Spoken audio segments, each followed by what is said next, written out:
Kalimera les amis. Kalimera, Ikanete. Polikala. Alors, Polikala. quel est le sujet aujourd'hui, Irina? Bon, Jacques, je voudrais vous parler d'un sujet qui le tient au cœur. Oui, Ce sont les femmes russes et oui, slaves.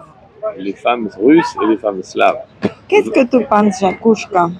Alors, c'est un vaste Ça fait sujet. 20 ans quand même tu vis avec une femme russe.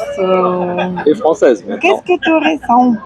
Alors, c'est un vaste sujet, sensible, parce qu'il faut faire attention à comment on le présente pour ne heurter aucune sensibilité, évidemment, hein, c'est général, mais il est évident que si je parle des femmes russes, ça sera plutôt par rapport à mon expérience avec Irina depuis 20 ans, et puis les nombreux couples franco-russes qu'on a rencontrés dans la vie, et puis ce que j'écoute aussi sur le net, sur d'autres expériences, des Français aussi qui vivent avec des femmes russes. Alors quand je dis russe, hein, ça peut être slave, plutôt slave, parce qu'on retrouve l'esprit slave aussi bien en Hongrie, même en Grèce ici, hein, en Russie, en Ukraine, il n'y a pas de frontière hein, pour ça.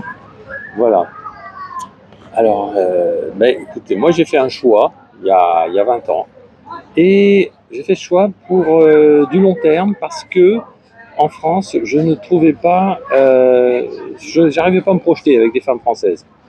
Hein, il y avait toujours qui se veulent revendicatives, qui veulent pas faire ci, qui refusent ça. Bref, Peut-être elles sont très indépendantes. très indépendantes. Et moi, j'arrivais à me projeter. Je voulais une relation simple, équilibrée, avec quelqu'un qui est pour moi, qui est réciproque évidemment, et qui avance avec moi, et non pas avec moi, mais de son côté. Et vraiment, alors j'ai été inspiré quand même par une amie, enfin c'était une professeure de piano que j'ai embauchée quand j'avais dans mon école de musique, et puis elle est venue avec son mari. Et quand je les ai vus tous les deux, j'ai eu comme un flash. J'ai dit mais ça c'est exactement la relation. J'ai senti une relation saine, sincère, profonde, et ce couple est magnifique, hein, ils ont des enfants, tout ça, et j'ai dit mais attends, mais moi je vais peut-être trouver le bonheur, non pas en France, mais avec quelqu'un d'un autre pays de l'Est. Et voilà, comment s'est déclenchée l'idée, et puis voilà, ça s'est concrétisé avec Irina. Alors je ne vais pas parler d'Irina particulièrement, mais comme elle représente aussi l'esprit slave, tout ce que j'espérais, je l'ai rencontré en fait. Elle m'a apporté la sincérité, la fidélité, elle m'a apporté l'équilibre. Alors je ne vais pas parler forcément d'Irina, mais en général, ce qui se dit, c'est que les femmes russes sont très fidèles. Elles sont avec leur mari, elles sont très femmes au foyer, elles sont très libres. Attention, très libres. Hein. Oh là là, c'est vraiment. Faut savoir que la journée de la femme en Russie depuis un siècle, hein, elles ont leur jour férié hein, depuis un siècle. Hein. Elles sont pas du tout c'est soumises. Pas la même liberté qu'en France. Pas la même liberté. Elles demandent pas. C'est un peu différent.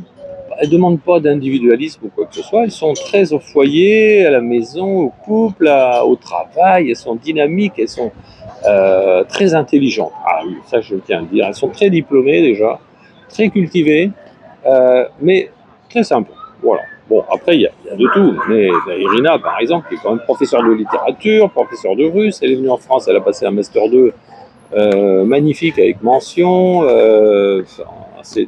Voilà, ce sont des gens très constructifs qui avancent malgré les handicaps. Là, venir en France s'installer, elle a été toujours positive. Moi, j'étais admiratif malgré les grèves pour aller chercher ses cours à Paris. Elle se décourageait jamais. Elle allait dans les bibliothèques et tout. Voilà, c'est vraiment quelqu'un qui m'a montré le côté positif.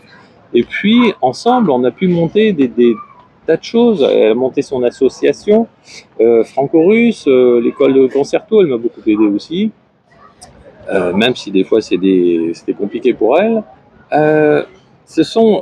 Au travers d'Irina, c'est un peu l'esprit de la femme. Elle est avec moi, donc on fait tout ensemble. Voilà, c'est vraiment, on partage tout.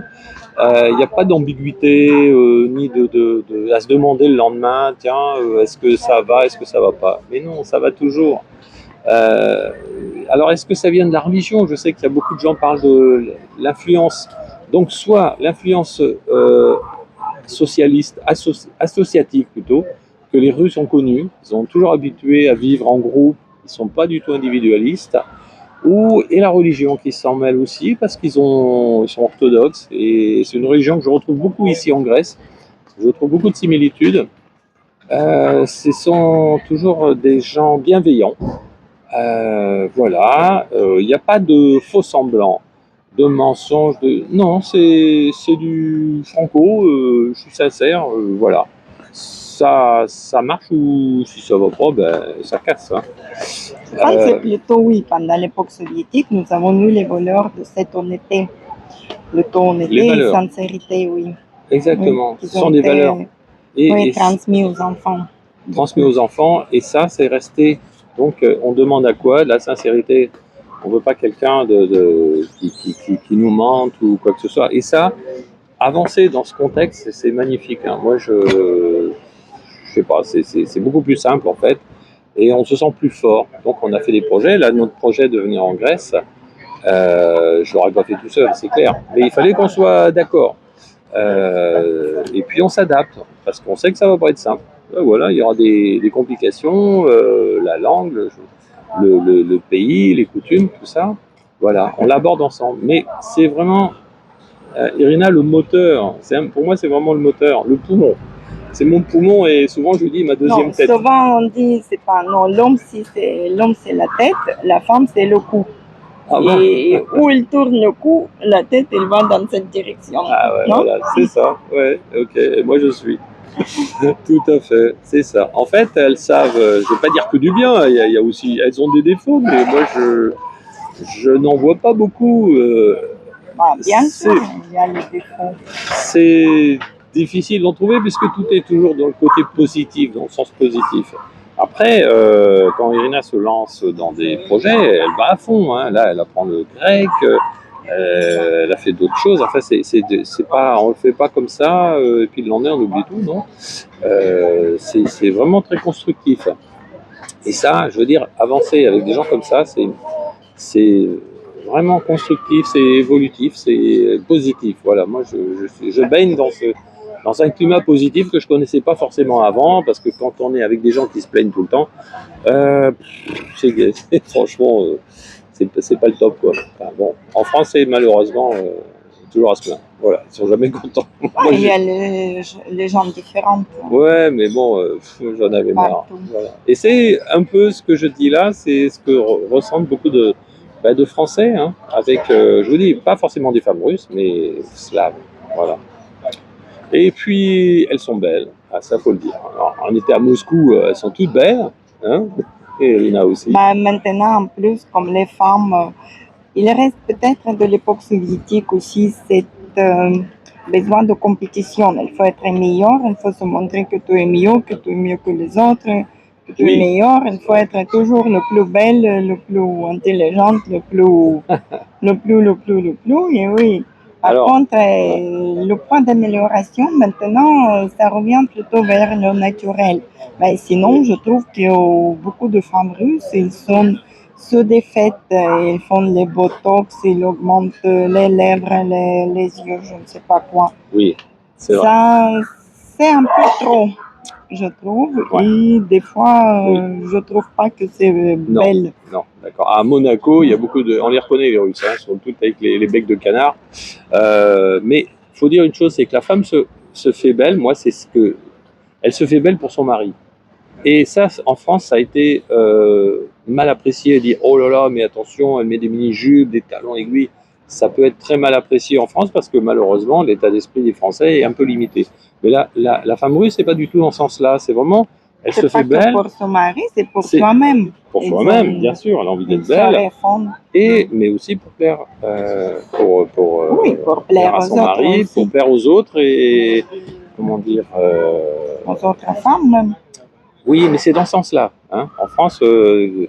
une femme, si elle s'habille un peu trop mini, tout ça, ça va être mal vu. Quoi. Oh là là, elle provoque, tout ça. Alors, les femmes russes, non, c'est pas dans ce sens-là. C'est pas fait comme ça. Voilà, qu'est-ce que je pourrais... Il y a plein de choses à dire, évidemment. J'en oublie, hein, c'est certain. Je peux pas tout dire comme ça. Je veux pas faire une vidéo de trop longue. Mais c'est vraiment un sentiment partagé que j'ai lu, que je retrouve un peu partout.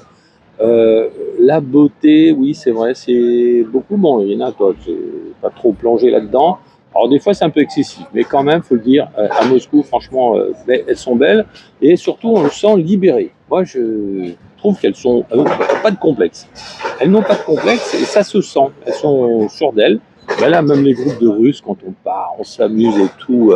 Il y a des super nanas et tout, mais elles sont, bah, ça va, elles sont pas prétentieuses ni rien. Non, non, elles s'amusent comme tout le monde. Hein, et voilà, elles partagent le temps, même si il y a des différences, voilà, sur le critère beauté, tout ça. Mais voilà, elles s'amusent aussi bien que les autres.